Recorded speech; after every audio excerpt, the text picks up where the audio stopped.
you want people only handling what only they can handle, and everything else you delegate down. So, our controllers are only handle what controller stuff can do, and then they push everything they can to our managers, and managers only do that piece of what only they can do, and they delegate the rest to our Philippines team.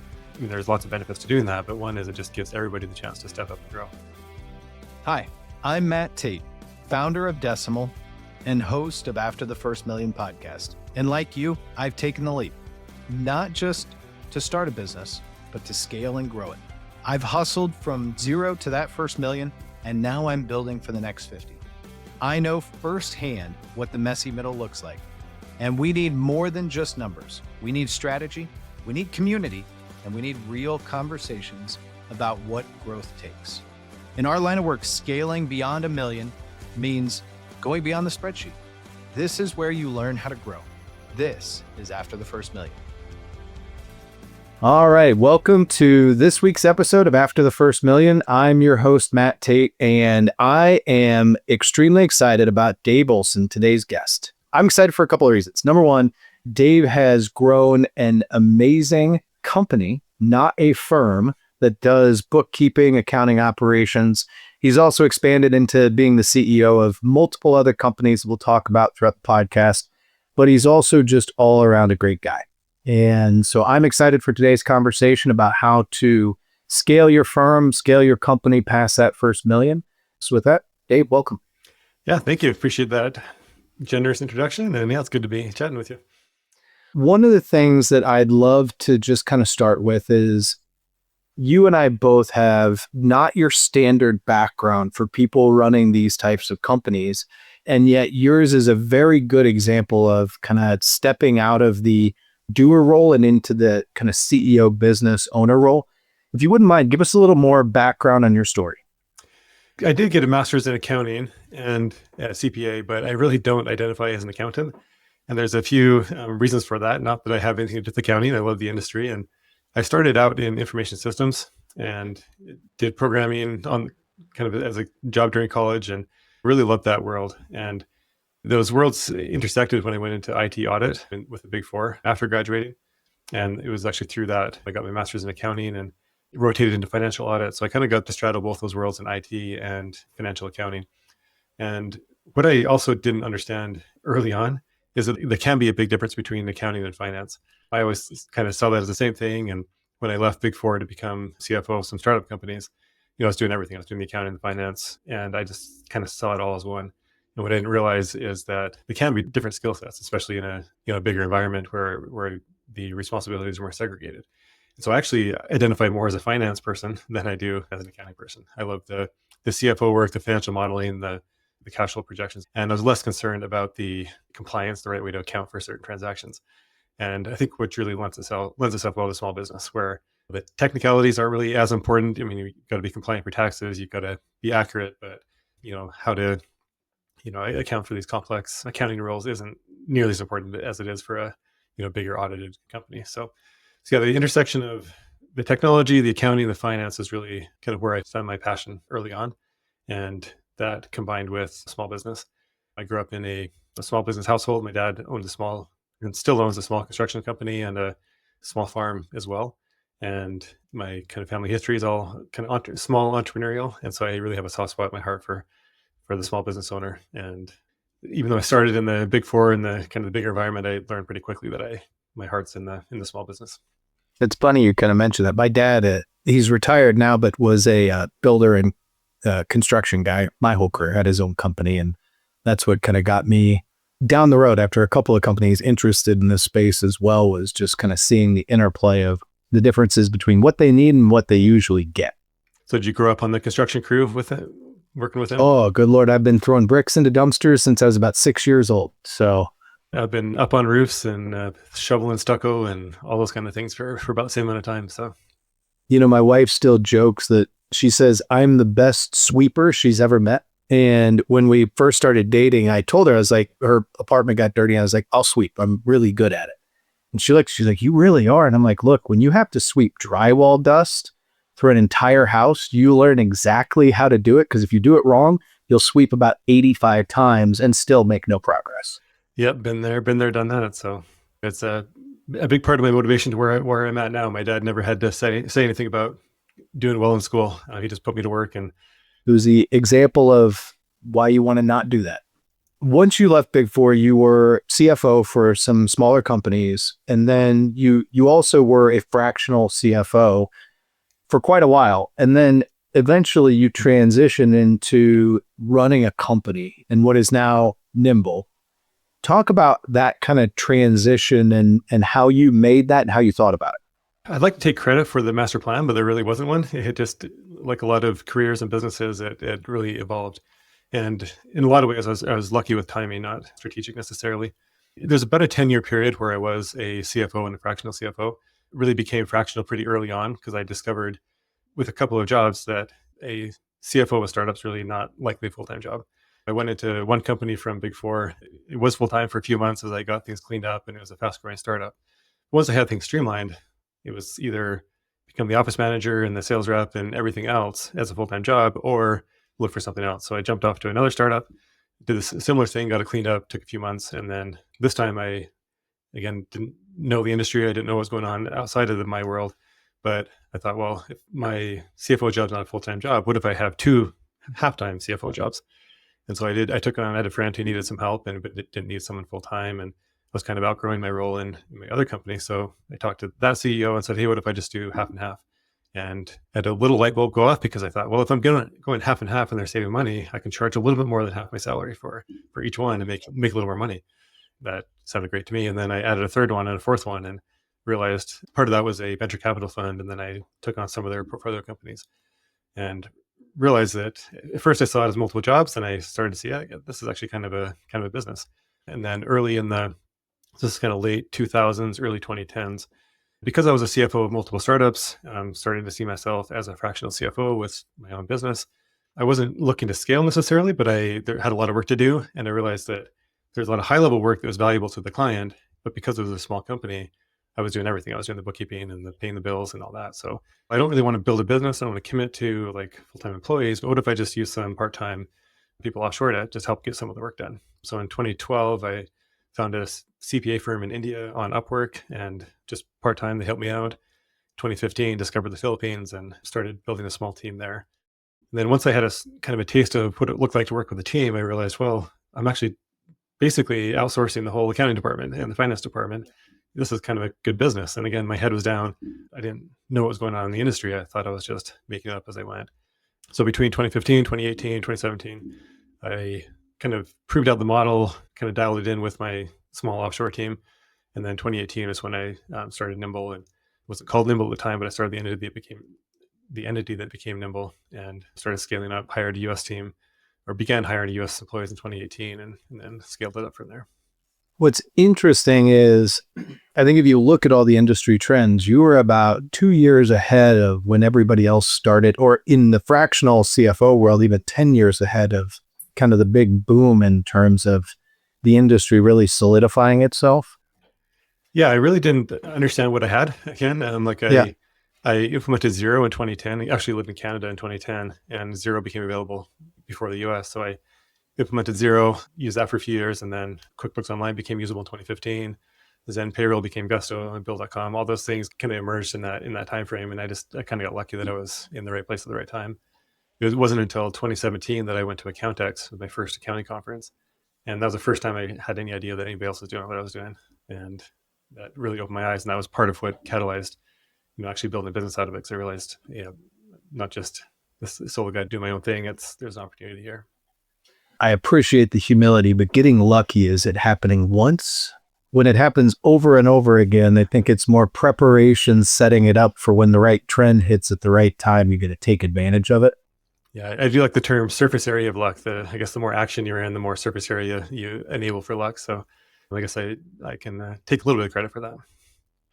Well, I think it's really cool too that as you've kind of grown your business, you've gotten over hurdles, and you talk about it as it was easy. And I'm guessing it wasn't as easy as that very quick storyline sounded. And you've seen this in the industry. A lot of people really struggle with that first flex point of you start your business, and really what you've started is a job for yourself.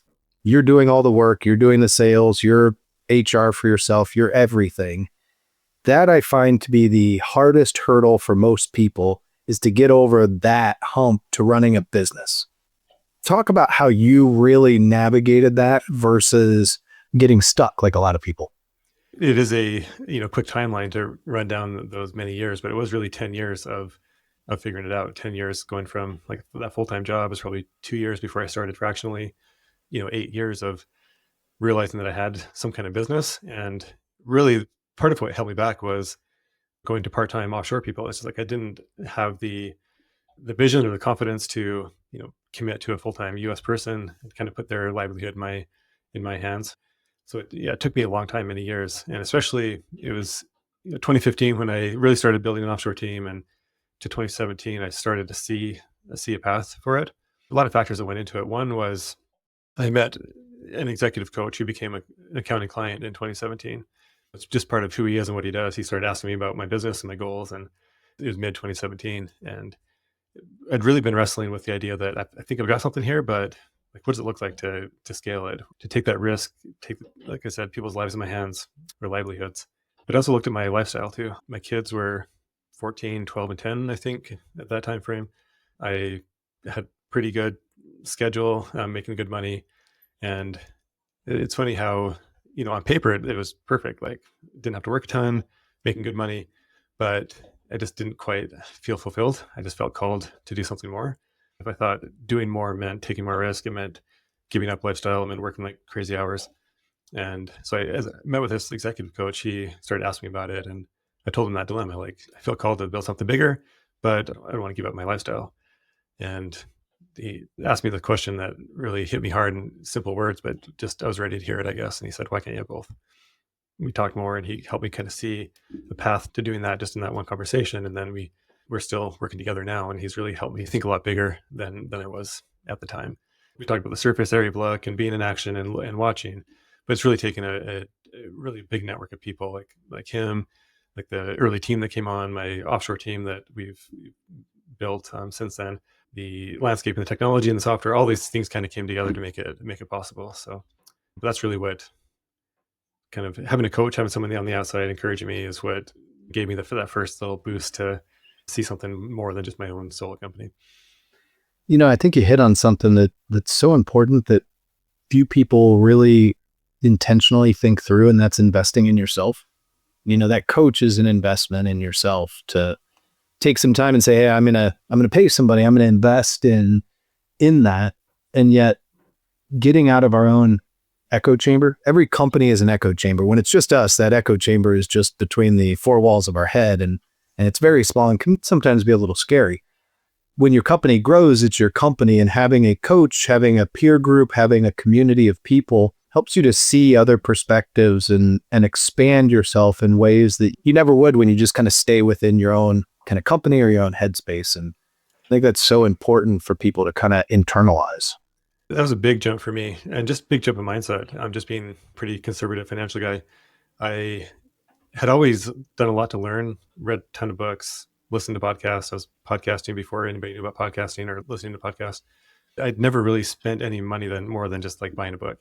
And when I met this executive coach, the first what I feel like is a huge step is he has a leadership course that he puts on, and it's several thousand to attend. Yeah. And it's just way more than I'd ever even contemplated spending on working on myself.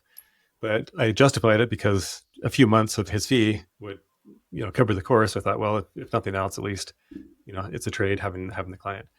But going to that, making that investment, it blew my mind, and it really kicked off a journey of, paying a lot of money for mastermind groups, peer groups, one-on-one coaching, all that, and it's paid off big time. I don't know if you found this, but sometimes with peer groups or coaches, and I've got a coach and a couple of peer groups, not all of them work, but investing to keep finding until you find the one that does or the two that do whatever you need to is so important. Yeah. And I feel like so many people, they try one, it doesn't work, and then they say, well, this will never work. It takes some searching to find one that works, and they work for different seasons too. You can be in one that works great for a while, and then if it's not serving you anymore, there's no reason to keep going. You keep searching. And there's been many of these types of groups, some kind of more organic peer groups, more structured, but things like the accounting salon. I joined that, and I can't remember if it was 2018 or 2019, and that was a big thing early on to start learning from others who are doing similar things, and just meeting people like you and other fellow company owners has been super helpful. As you talked about your journey, one of the other things that, well, I guess two things that you hit on that I think are so important, and particularly as people think about growing their own firm, their own practice, their own company, you hit on technology and outsourcing or offshoring. And I want to kind of unpack both of those, starting with the team in India and then the team in the Philippines, because you and I both absolutely love having teams in the Philippines. And I'm guessing in your company, it's the same as mine, where we treat them as equals. They're exactly the same as the team in the US, and we train them the same, we work with them the same, and we expect our teams to act like they are the same. And yet I don't see that play out all the time or even often with a lot of other companies in the space. And talk about how important it's been for your company to grow and continue to grow, and also how you've really treated the training and culture and how that's been a benefit. It's a huge thing. It was still not perfect, but it wasn't always great either. Like when I first started, I had a lot to learn about how do I work with different cultures and different time zones and all those things. So I probably spent, a few years in that early times. It was working well enough for me to keep going, but I wasn't as effective as I could have been in actually building a relationship and spending a lot of time with them. It was more, assigned tasks, and we had documentation for tasks. And I look back and I see the cost of that. I could have, had much more fulfillment and much more performance in the team if I had been more intentional about that. So really, once we started scaling in 2018, that became a big intention, is to really integrate the teams. As I hired a US team and a built a Philippines team at the same time, is to really, like you said, not treat them any different, whether they're sitting in Florida across the country from me, or whether they're sitting across the world. It really doesn't matter. They're a human being.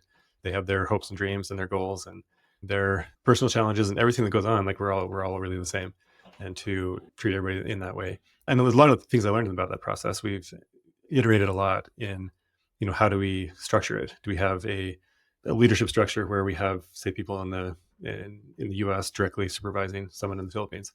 And what we've landed on right now is kind of a dual structure, where it is important to have people on the ground. We have 2 offices in the Philippines and a few remote people, but mostly in the offices. And so to have people in the offices who understand the culture, who are part of the culture, and can be right there to mentor and train, and that is a huge benefit. But then to also have the mentorship and the training and the relationship with our US team as well. So it took a while to kind of dial in that dual structure, but it's working really well.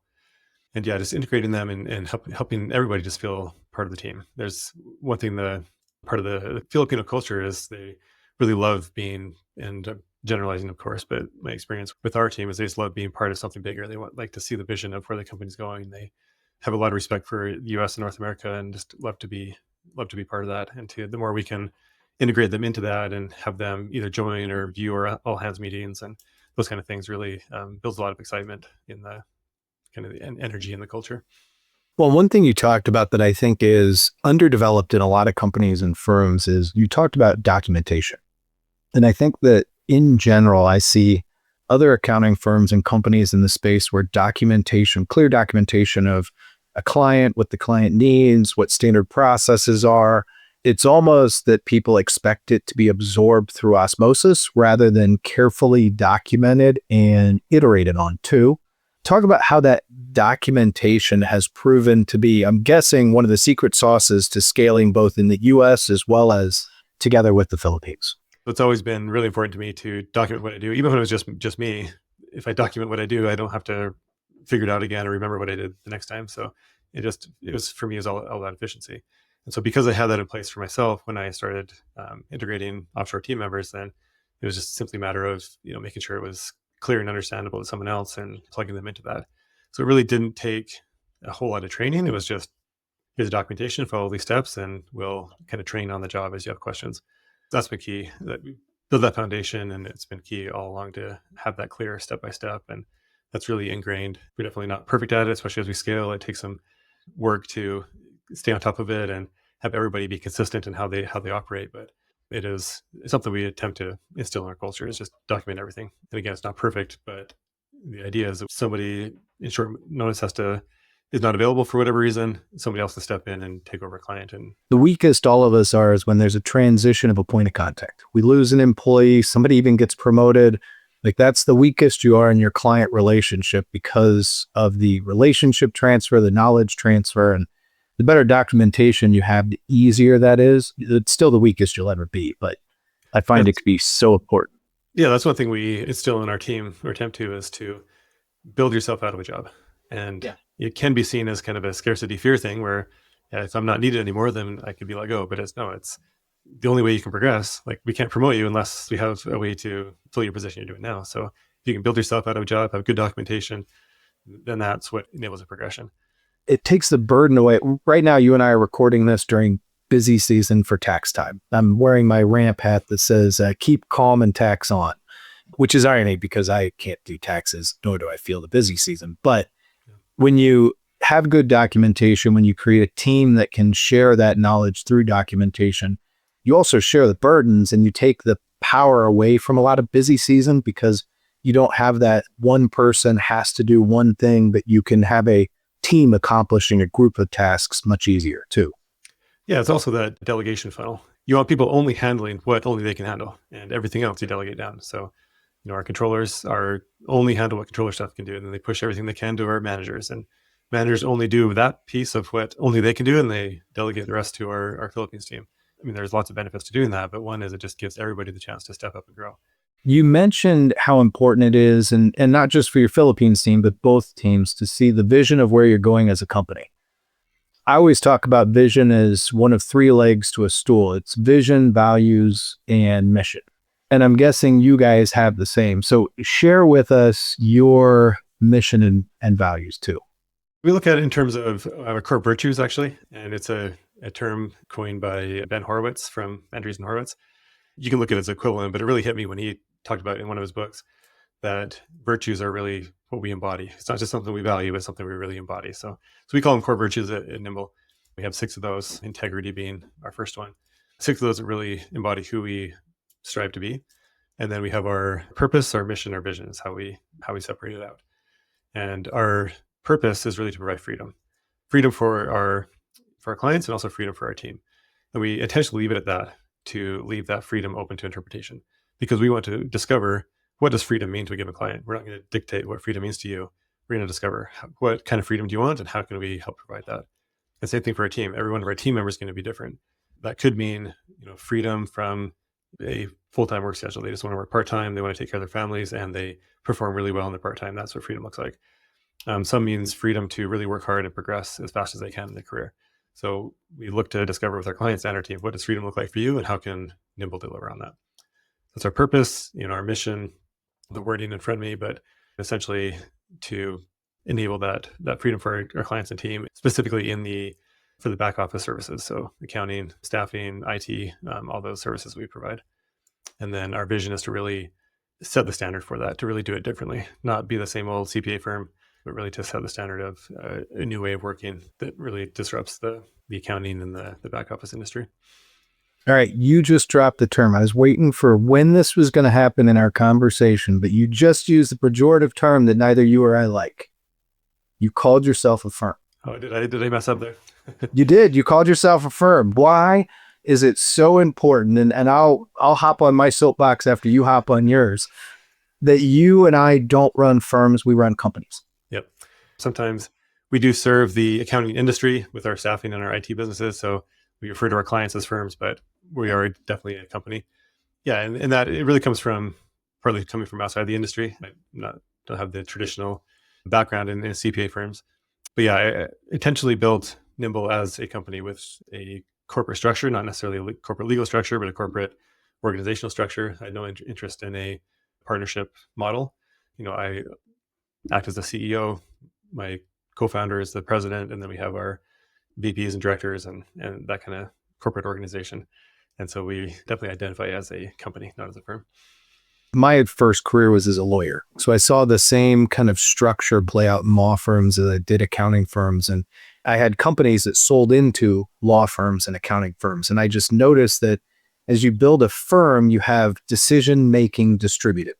You could have a firm leadership make a decision that says, hey, we're going to do this.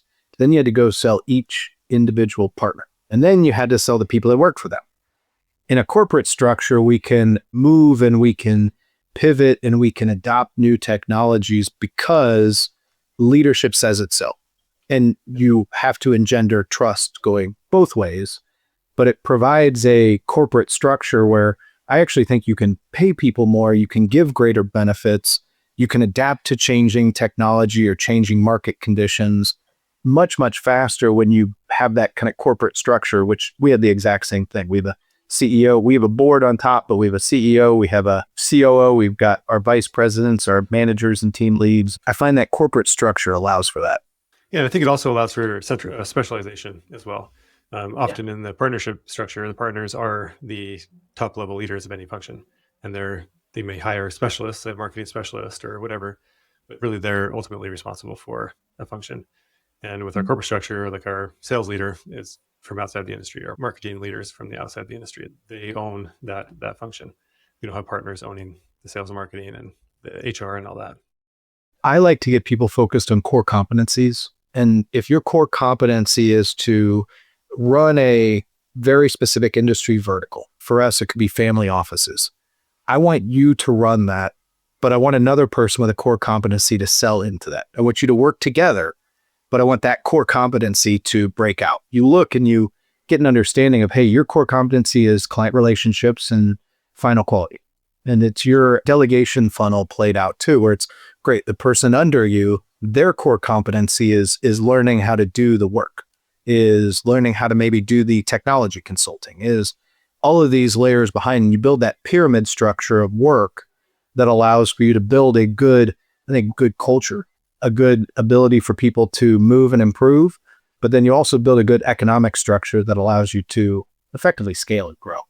So one of the other things, and I'm going to circle back to the second thing of technology here in a little bit, but before we do that, there's always been something that has kind of struck me about you that I think is so important for other people to hear about. You take a sales first approach. You've grown your business by selling. And I think when I see so many people start their own firm or run their own firm, two of the things that they really struggle at, one we addressed, which is how do I go from being the kind of, I started a job for myself to now I'm running a company. But the second thing is, and we see this with service providers, accountants, I think are really big in having this problem, is thinking about sales is something that's scary and hard to do. And you have a very introverted personality. You're not a very outgoing, loud person. And yet you've been very successful in selling and taking that sales first mentality and approach. How did you adapt and develop into that at the beginning and as you decided to grow Nimbl? Yeah, it's been a very interesting evolution. I think back 20 years or so, one reason I didn't want to continue in the Big Four or any kind of CPA firm track is my perception was that to become a partner, you had to be good at selling. And I thought, I never want to sell. I'm not a good salesperson, so I'm not going to stay in a Yeah, how'd that CPA work track. out? Yeah.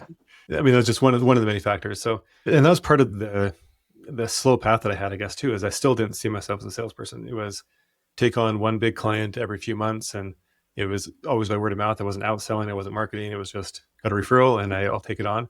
So it was a very slow, and I mentioned the venture capital fund and the portfolio companies. It wasn't selling; it was just do a good job for one company, and they'd refer someone else. So it was really a word of mouth thing for the first quite a few years.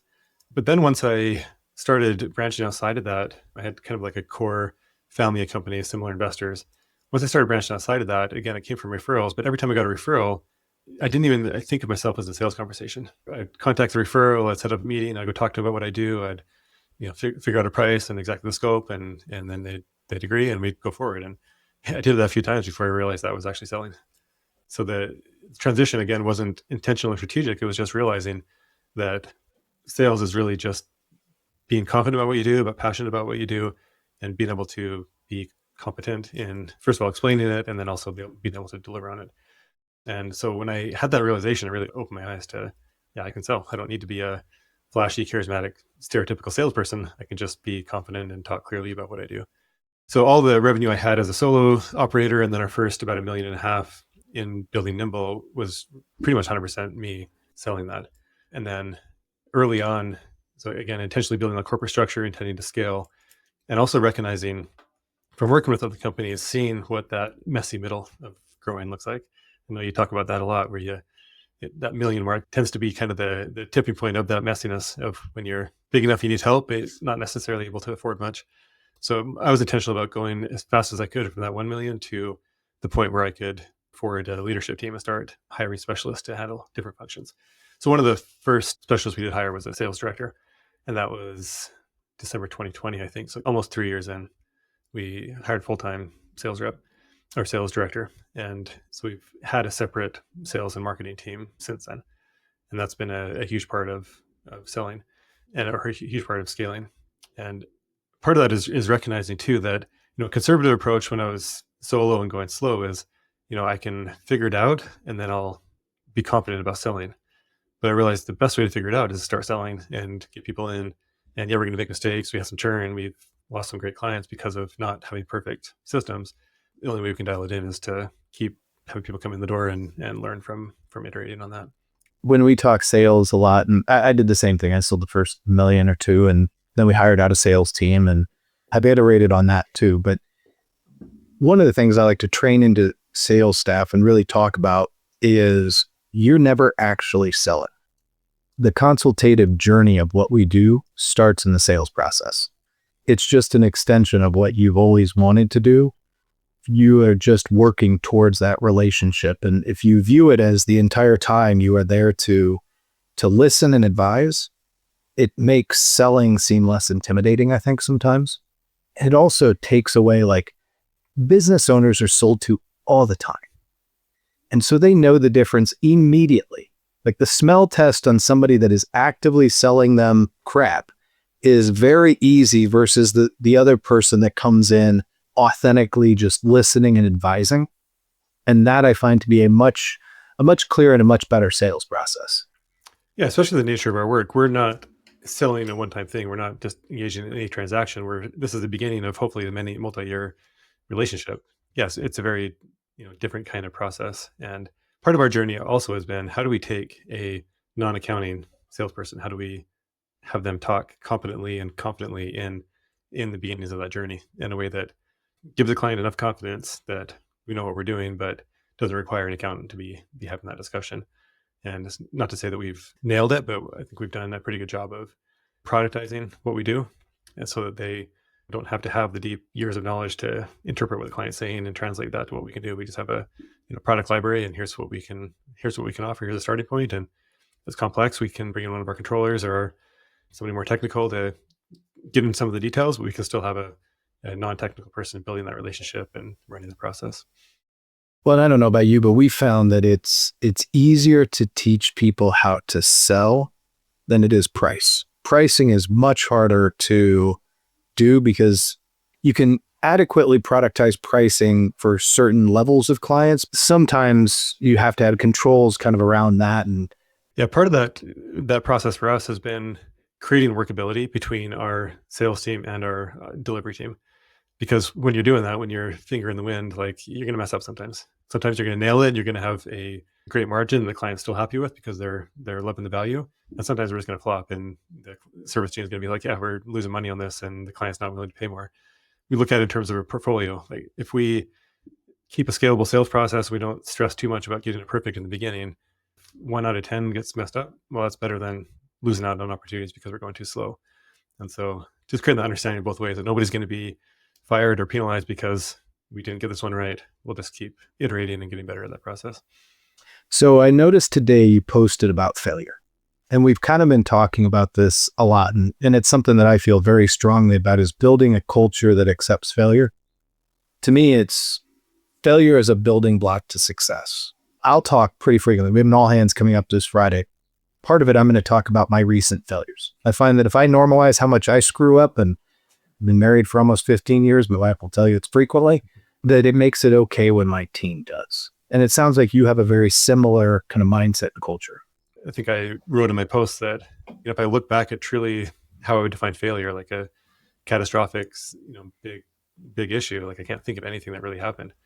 I made mistakes and gone the wrong direction and gone a lot slower or whatever, but they've all been, like you said, building blocks on the future. So I don't see anything as failure. I think it just as a building block. And it's not to say that every person is going to work out too. Like we're not going to fire someone for making a mistake or improving, but sometimes somebody's not a fit, and that's not a failure either. It's the sooner you can find that misalignment and find better alignment somewhere else. That's not a failure. That's just moving their career, moving our business forward. So there's just a lot of different angles and a lot of ways to look at. It's easy to judge our decisions based on what we know today.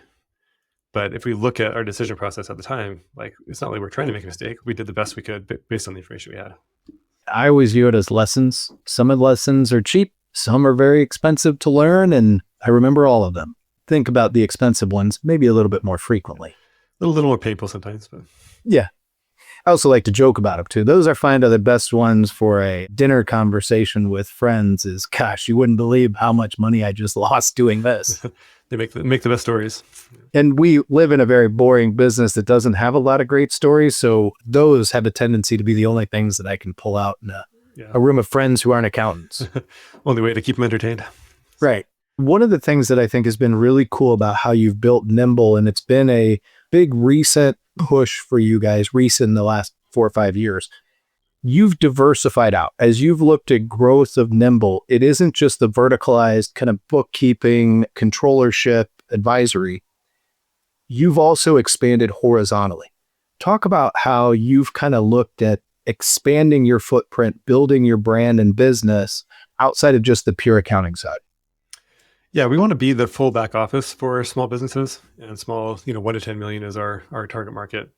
And business owners they don't want to be thinking a lot about the back office. They don't want to have multiple vendors, service providers. And so we just want to be that one contact, that one leader of the back office that will handle it for you. And it really lends itself well because we need those back office services too with Nimbl. And so if we can build it really well internally and then take what we learned internally, and we're on the 6 million revenue right now. So we're in that same journey that our client base is in. So we can really relate with them on here's a service that works for us, and we can translate that to what they need. So a natural one was as we built our offshore team, and this was really started in 2017, I believe was our first kind of outside client. We built the infrastructure for our offshore team in the Philippines. Other firms, other companies were looking at what we're doing and say, just for a few people, I don't want to build this whole infrastructure myself. Can you just hire someone for me from your office and let them sit there? And so I saw that kind of as a favor to friends. Catching Clouds, Scott and Patty Sharp were one of our first clients. They just wanted a few people, and we helped them out by placing some people with them in our office. And then kind of like the slow growth of my CFO practice, I gradually realized this is a business. So it really last probably 2 or 3 years, we've really doubled down on growing that business beyond just kind of the scene as a side thing. 3 or 4 years ago, as we were really beginning to expand and our security is becoming more important as we get more remote team members, and it wasn't working to have them use their own laptops and not have some of the basic security things. So we looked outside for an outsourced provider, but we just couldn't find one that was cost effective and also gave us everything we wanted. There's those out there who would say monitor a device, but they wouldn't provide access support, or there's just a lot of things that we'd still have to have some kind of internal IT capability anyway. So we thought we might as well just build it. So we built a team, and then incredible leader, Nathan, and decided about 6 months ago to spin that out to offer that to other accounting companies as our first kind of demographic. And that really started taking off, and we've got some really good traction with that business. So we provide the service we wish we had had 3 or 4 years ago at a reasonable cost as far as the device management and security monitoring, phishing training, access controls, all those kind of things. So what's next? PEO, HR, banking? What's the next step? I think the big thing we're missing right now as far as the standard back office is the HR compliance piece of it. We do payroll, but not the HR. One thing we've built internally really well is HR compliance for remote multi-state company, which isn't trivial. We've also been very intentional about our people experience as well, and not just the HR compliance, but also creating an experience for our team that attracts and retains the best people. So I think that's probably at least one of our next opportunities is to offer that externally in some way. We haven't figured out exactly when or how we'll do that. So one of the hottest topics that we've not talked a ton about is technology and like AI in the space. And we talked about IT and infrastructure. But how do you guys look at, and you've been ahead of the curve for the history of Nimbl in terms of technology adoption. And the cloud was a massive technology leap forward. And I would argue that AI is going to be an even bigger one, whatever timeline it hits. And I think we're at the very beginning stages. But how do you guys kind of look at implementing artificial intelligence and implementing it to your offerings, to your team, to your workflows? What's your theory on it? Yeah, I feel similarly to you about the change that's coming. I think it is as big or bigger than the cloud. What I don't know yet is what's that going to look like, who are the winners going to be, and how long it's going to take. I would say up until probably 1 or 2 months ago, it felt kind of nebulous to me in the accounting specific applications. There's a lot of hype marketing about what's coming, people developing offerings. We were both at Intuit Connect. I had several meetings with people developing, companies developing products, but nothing that really like grabbed me. Like, this is something that's really going to be a game changer. Maybe eventually, but it's not there yet. And so I've been more in the waiting mode. Just in the last month or two, I've seen something's shifting, and I think we need to be closer to it. So what we've done, just as a first step, is to roll out Chat GPT teams to most of our team, at least to our leadership team and our next level of leadership, with no specific agenda other than every day, everything you do, think of how can I use AI for this? And then all of our team meetings have a standing agenda item for an AI discussion. Like, what did you learn last week from AI? Are there things that we learned that would be worth rolling out to the whole team, or are we just kind of playing with it for now?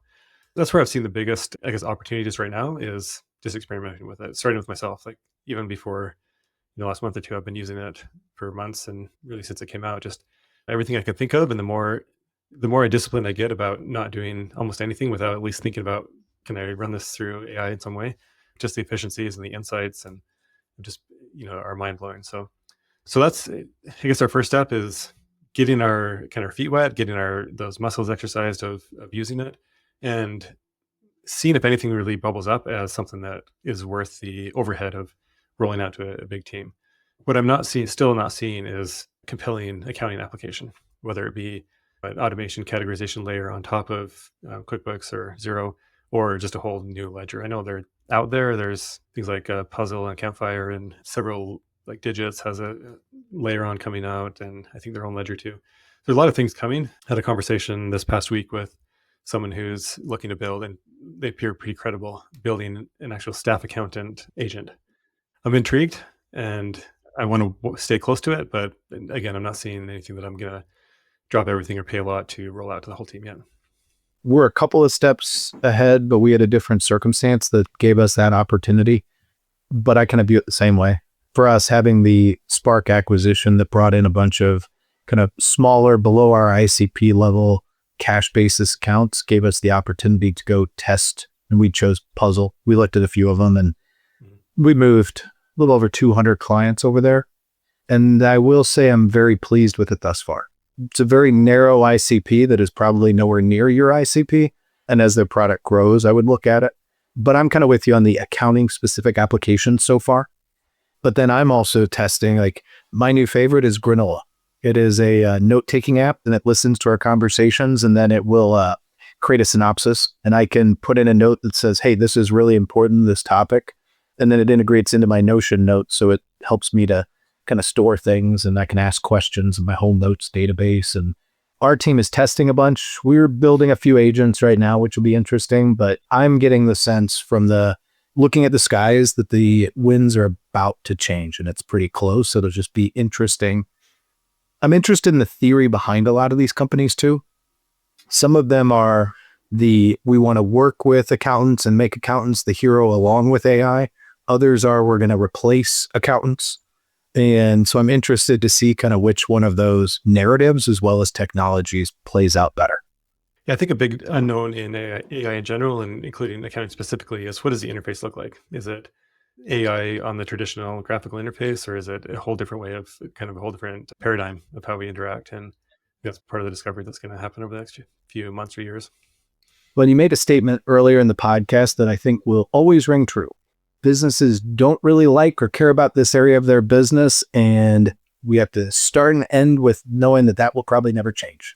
It's amazing how, to me, how many businesses are what I would call just bank account businesses? They think about their business in terms of what's in their bank account, what they know is going to leave, what they know is coming in. And it's not just the 1 to 2 million. It can be a 30, $40 million company that's kind of running in their owner's head like a bank account business. And that mentality is important to keep in mind. Yeah, the mentality of I just need my books done so I can get my tax return done. They're not Yeah. necessarily using that day to day on month to month on making decisions. 100%. So, Dave, as we wrap this up, I'm interested, to me, a lot of how we've built our companies is very similar. And we're entering a phase where I just posted today that I feel like starting your own firm has become simultaneously easier and harder in today's world. What advice would you give for people that are kind of looking to start their own firm today and navigating the thought process of how am I going to build myself out of a job into running a company or actually doing sales, or how do I build this into the lifestyle that I want? What advice would you give to people in the current environment? Doing it is super easy and never been easier. Like you can go out on your own and you can set it up and you can start handling clients tomorrow. But actually attracting clients, actually having the credibility and getting people's attention and actually building that enough scale to, first of all, replace your job and then be able to build from there is, it's becoming more challenging. Part of that's just for that reason. It's so easy to start. Everybody's starting and everybody's catching on to, yes, this can be a great lifestyle business. You can make a lot of money with it, but just becoming more and more noise in the industry. I think that combined with offshoring and with technology, again, is kind of a double-edged sword as well. Like it, enables so much scale and margin and that kind of thing, but at the same time, it creates a lot of noise and commoditization in the end and that. So I think just being aware of all those dynamics, thinking that you can just, hang out your shingle and all of a sudden replace double your salary and then grow from there, it can be a challenge. I'd say first is to ease into it if you don't have a kind of a built-in pipeline. And then I think this is kind of cliche, but I think it's accurate, especially when you're smaller and starting, to have a really clear niche. That's probably somewhere that I made the mistake of, is I wanted to help everyone. And I wasn't really skilled, even though I learned to sell in the conversation. I wasn't skilled at, marketing and going after a certain niche and getting lead flow. And so I just kind of took whatever came in. But if I was to do it over again, I would really double down more on a specific niche and just really get to know that industry, get to know people, get to know conferences, and really focus on a certain expertise rather than going too broad. Dave, I really appreciate you joining us today and taking the time to talk. Thank you. Great to talk to you. That's After the First Million. All right, for today's takeaways from Dave Olsen's interview in After the First Million, I am excited. As you all know, I firmly believe that growth after the first million is about more than just revenue. It's about building something that can last. Dave's story is quite frankly a masterclass in moving from being a solopreneur, of having a job, to being a real CEO. And here are some of my takeaways from my conversation with Dave. First and foremost, talk about just an amazing human being. Dave is a great person to emulate, not only as a CEO in the space of accounting, but also just somebody that has balanced life with work. So first, when I think about Dave's takeaways, I think about how scale doesn't happen by accident, but it also doesn't always have to follow a master plan. Dave, when he talked, he really didn't have a detailed roadmap for when he left the Big Four and was starting to see his own problems, but first as a CFO, then as a fractional CFO, and eventually as a founder of Nimbl, he really took and saw opportunities as they presented themselves. But it was that openness to opportunity that was the big difference. And what also made a difference beyond just seeing that opportunity was taking action. So many people failed to see the opportunity, and then so many others failed to take action. But also seeing the opportunity, taking action, and then building the structure to support growth. For Dave, that meant offshoring, it meant documentation, it meant systems, it meant technology, and then eventually it meant a leadership team he could trust. So just remember, scale doesn't happen by accident, but it also doesn't always follow a master plan. Second, building a company is very, very different than running a firm. Dave talks about how intentional he was in not calling Nimbl a firm, which is something I firmly believe in and we do at Decimal. He built a company with a CEO, now a president, vice presidents, and specialists. That corporate structure gave him a better ability to scale, promote, delegate, grow his team. His approach was treat offshoring as a people-first investment. Build documentation like your business depends on it, and let your team grow by giving them the tools and freedom to succeed. Trust them to grow. That corporate structure versus building into the old school traditional firm is one of the keys, I think, as Dave would tell you, to their growth at Nimbl. Finally, and this is really cool to hear from him, sales is not about personality. It's about confidence in what you do. When you meet Dave, he doesn't fit the stereotype of a sales guy or a sales bro, but he sold the first $1.5 million of revenue himself. His mindset is being confident in how you can help, taking that consultative approach. And that approach that Dave has really affected how he's built Nimbl's sales processes. And it's about authentic conversations, clarity around services, and a focus on truly solving real problems. So number one, scale doesn't happen by accident, but it doesn't always follow a master plan. Number two, building a company is very different than running a firm. 3, and finally, sales is not about personality, but it's about confidence in what you do. Whether it's offshoring, AI, sales, or building a culture, I really think that Dave's story is a great reminder that growth comes when you start running your business like a business. And that means having a vision, building systems, and investing in people. This episode was just jam-packed with really practical day-to-day lessons, and I hope you'll listen for more. Thank you. Thanks so much for listening. After the First Million is presented by Decimal. To listen to more episodes and find tips to help make running a business easier, visit decimal.com/AFM. Want to join the conversation? Reach out to me on LinkedIn and let's explore the messy middle.